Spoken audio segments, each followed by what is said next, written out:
হাবুদের তাল পুকুরে, হাবুদের ডাল কুকুরে, সে কি বাস করলে তারা, বলি থাম একটু দাঁড়া। পুকুরের ওই কাছে না লিচুর এক গাছ আছে না, হেথা না আসতে গিয়ে ইয়া বড় কাস্তে নিয়ে, গাছে গো যেই চড়েছি ছোট এক ডাল ধরেছি, ও বাবা মরাত করে পড়েছি সরাত জোরে, পড়বি পর মালির ঘাড়ে, সে ছিল গাছের আড়ে।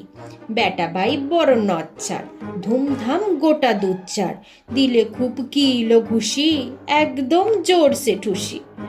আমিও বাগিয়ে থাপড়, দেহাওয়া চাপিয়ে কাপড়, লাফিয়ে ডিংনু দেয়াল, দেখি এক ভিটরে শিয়াল, ও বাবা শিয়াল কোথা, ভোলাটা দাঁড়িয়ে হোতা, দেখে যেই আঁতকে ওঠা, কুকুরও জারলে ছোটা, আমি কই কম্ম কাবার, কুকুরেই করবে সাবার। বাবা গো মা গো বলে পাঁচিলের ফোকল গলে, ঢুকে গিয়ে বসে দের ঘরে, যেন প্রাণ আসলো ধরে। যাবো ফের কান মলি ভাই, চুরিতে আর যদি যাই, তবে মোর না আমি মিছা, কুকুরের চামড়া খেচা। সে কি ভাই যায় রে ভোলা, মালির ওই পিটুনি গুলা, কি বলিস ফের হপ্তা, তো বা না খপ্তা।